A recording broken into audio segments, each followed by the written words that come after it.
O Náutico, o ano de 2026 promete. Na Série B da próxima temporada, o Timbu pode ter a maior receita da história desde 2013. O Náutico acertou a venda do meia Dudu, de 16 anos, uma das joias da base alvirrubra, para o São Paulo. A negociação estava encaminhada desde o início do mês e foi concretizada nesta segunda-feira, após a aprovação do Conselho Deliberativo. Por se tratar de uma negociação realizada no fim da gestão do presidente Bruno Becker, a venda precisou da aprovação do Conselho Deliberativo. A eleição para o executivo do clube será realizada no dia 30 de novembro. O valor da transferência é de R$800 mil para o Náutico, que serão pagos em 4 parcelas de R$200 mil. Além disso, o clube pernambucano manteve 20% dos direitos econômicos do atleta, tinha 70%. O restante pertencia ao jogador, que já tinha negociado os 30%. Dudu completará 17 anos em novembro e foi promovido do Sub-17 diretamente para o elenco profissional nesta temporada. A estreia foi na derrota para o São Paulo por 2-1, no Morumbis, pela terceira fase da Copa do Brasil. Ao longo do ano, o meia também disputou partidas da Copa Pernambuco e do Campeonato Pernambucano Sub-20. Dudu seguirá para o tricolor paulista após a disputa da Copa São Paulo de Futebol Júnior, em janeiro. Ainda falando sobre a entrada de receitas importantes para o futuro do Timbu, o retorno à Série B do Campeonato Brasileiro, após 3 temporadas amargando a Série C, trará um incremento importante nas receitas do clube, podendo ser o melhor ano do Timbu no quesito desde a temporada 2013, última do Timba na Série A. Segundo informações do jornalista Cássio Zirpoli, num cenário mais conservador, a estimativa do alvirrubro é de uma receita anual de cerca de R$35 milhões, maior desde a última participação do clube na Série A em 2013, quando a receita foi de R$48,1 milhões. Parte dessa receita será fundamental para o Timbu montar um elenco competitivo ao nível da Série B, e o primeiro passo inclui renovações contratuais com jogadores considerados importantes para o treinador Hélio dos Anjos e o auxiliar Guilherme dos Anjos. Segundo informações do jornalista Igor Moura da Rádio Jornal, pelo menos 12 renovações são esperadas visando a próxima temporada. A seguir, você confere matéria do Jogo Aberto Pernambuco, detalhando a situação financeira prevista para o clube em 2026, e também a lista de jogadores que devem ser procurados pelo Timbu para renovar segundo o jornalista Igor Moura, da Rádio Jornal. Mas antes, não esqueça de inscrever-se no canal, ativar as notificações, deixar o like, comentário e compartilhar o vídeo. Assim, você fortalece nosso trabalho, e ainda fica por dentro de tudo que sai de importante sobre o Timbu na mídia local e nacional.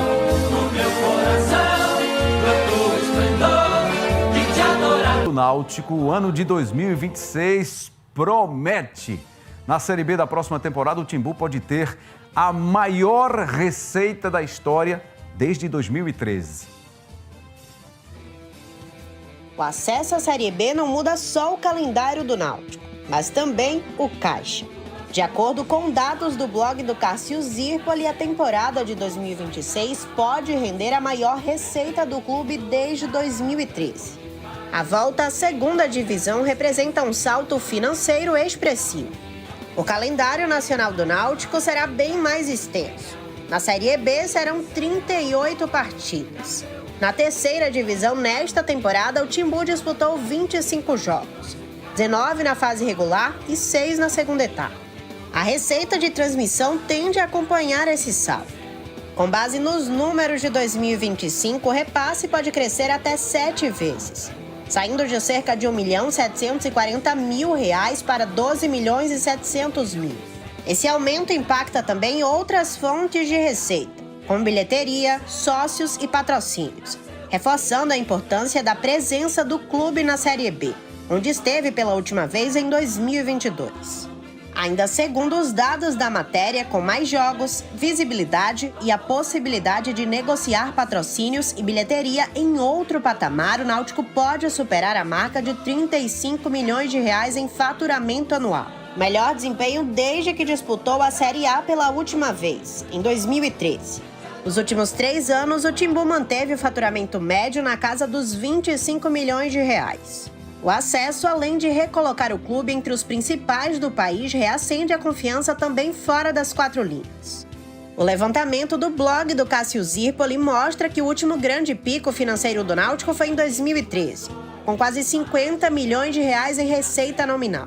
Agora, o retorno à Série B projeta um novo fôlego econômico, inclusive com a possibilidade de aportes futuros da Liga Forte União, da qual o clube faz parte.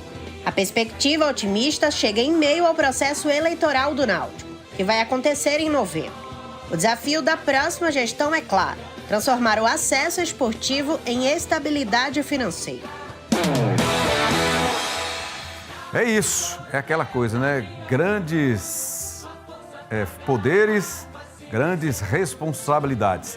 Muito dinheiro, muita responsabilidade para administrar.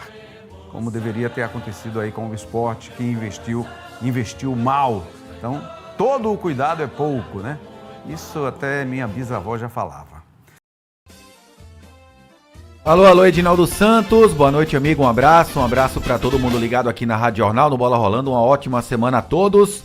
Bom, Edinaldo, que chamou a atenção no Náutico neste fim de semana, né? O Náutico tá naquela de aguardar o processo político, acabar o processo eleitoral, jogadores de férias, a comissão técnica do Náutico também em recesso após o acesso ser conquistado, né? O principal objetivo do Náutico dos últimos anos o Náutico conquistou. E o departamento de futebol é aquela coisa, né?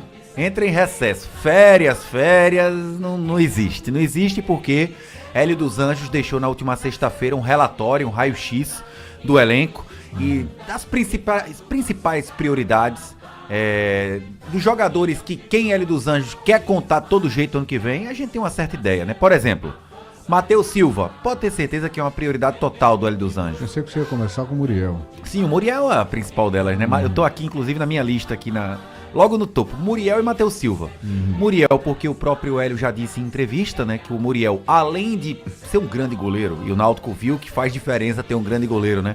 Olha a diferença da segurança defensiva do Náutico. De ver isso, né? É porque depois de errar tanto, né? O Náutico errou ano retrasado e ano passado foi um show de erros. 5 goleiros passaram na meta alvirrubra.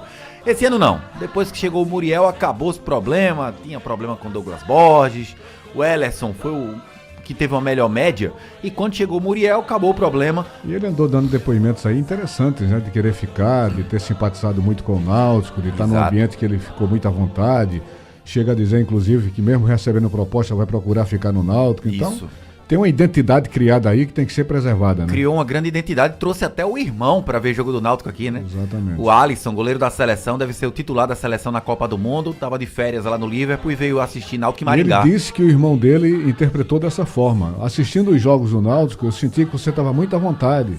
Sim. O ambiente e tal, é de muita agregação, então essas coisas terminam contribuindo muito, né? E o Muriel disse que quer ficar e o Náutico deve fazer proposta pro Muriel ficar. O próprio Hélio dos Anjos falou que uma característica do Muriel que é muito interessante, saindo das 4 linhas, é que o Hélio, ele quer ter no elenco alguns jogadores mais experientes e tarimbados que saibam receber os novatos. Que mostrem, ó, é assim, é assado, o professor trabalha assim, você não pode pisar na bola aqui, acolá, o treinamento aqui, você... E ele disse que o Muriel é uma dessas principais peças da atual engrenagem do Náutico, uma das principais peças do elenco, também nessa questão de nortear os recém-chegados. As chamadas lideranças de vestiários, né? Que é uma grande liderança o Muriel, né? Um cara extremamente profissional. Então, tem o Muriel, tem o Matheus Silva. O Matheus Silva tem aquele contrato alto com a Ponte Preta, vai encerrar o contrato dele lá na Ponte para ir negociar diretamente com o Náutico. A situação do Carlinhos, que é uma das prioridades, acredito eu, pelo tanto de elogio que ele recebeu do Hélio, ela é mais difícil porque o Carlinhos tem contrato com o Noroeste para jogar o Paulistão, né? Nessa situação, o Náutico teria que esperar ou o Paulistão acabar, ou o Náutico comprar os direitos do atleta. O ideal é que ele comece a pré-temporada no Náutico. Eu acho muito difícil. Eu acho difícil porque o Náutico não tem dinheiro para comprar, para pagar compra dos direitos do atleta.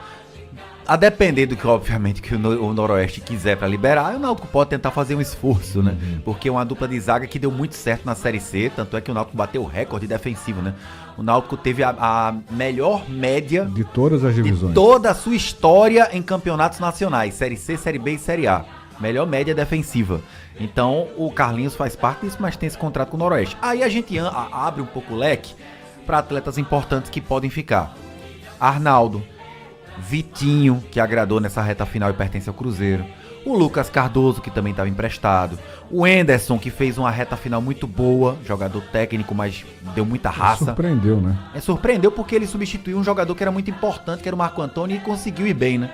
O Igor Pereira, o volante que até o Hélio dos Anjos chegou a dizer em entrevista que o Igor, o problema não foi técnico, foi um problema psicológico. O Igor sentiu a pressão. Falando da queda dele, né? Da queda dele, naquele quadrangular. Porque o Igor tava voando com o Marco Antônio e teve uma queda técnica nos 2 jogos contra os times campineiros nos aflitos. E o Hélio falou, aquilo ali é questão mental, aquilo ali é questão de pressão e às vezes o atleta oscila porque ele é muito jovem, presenciou esse tipo de decisão sendo uma peça importante no elenco profissional pela primeira vez e pode ter sentido, por isso um pouco da queda técnica. Então, pode ser que o Igor Pereira fique, porque o Hélio chegou a dizer, se ele ficar, é algo que ele vai ir aprimorando no decorrer da carreira. Então, ou seja, tem a possibilidade de ficar. Perspectiva de ficar. Isso. Auremi, jogador que tá naquele lastro do Muriel, de receber bem os novatos. Porém, o Auremi não tem uma importância de titular que o Muriel tem, não é uma peça-chave na titularidade. Patrick Alan tá machucado, mas foi muito bem nessa reta final antes de lesionar. Paulo Sérgio, centroavante, que se o custo-benefício não foi lá grande coisa, por conta do número alto de jogos perdidos... É por causa das lesões, né? Lesões. Agora, o que esse cara foi importante nos 2 gols, um contra o Brusque e contra o Guarani... Nos momentos mais decisivos já acontece, cara. Com problema lombar e gripe. Rapaz, ele fez aquele gol de empate contra o Guarani com um problema bem complicado na lombar, nas costas, e com gripe, uma virose. Toda arrebentada. Soube de outro problema que ele tem, né? Que é meio complicado também de resolver. Ah, é? Mas deixa pra lá. Tudo bem. E o Hélio Borges também, uma peça que o Hélio conseguiu convencer, né? E pode ser que a depender questão salarial... O problema que eu tô falando aqui é físico, viu, torcedor? O problema de lesão, essas coisas todas, que na verdade as lesões... terminaram marcando muito a carreira de Paulo Sérgio nessa temporada. O Paulo, ele surpreendeu por conta desse problema na lombar, nas costas, né? O Paulo Sérgio. Então, é algo que o Náutico vai ter que ver aí nessa questão de tentar recuperar. Mas, Ed, a gente acabou de falar sobre o futebol, as 4 linhas. E aí, torcedor alvirrubro, você achou uma boa a negociação da joia Dudu com o São Paulo? Deixe sua opinião nos comentários, pois ela é muito importante para nosso trabalho. E não esqueça de inscrever-se no canal, ativar as notificações e deixar o seu like. Assim, você fortalece nosso trabalho, e fica por dentro de tudo que sai de importante sobre o Timbu na mídia local e nacional.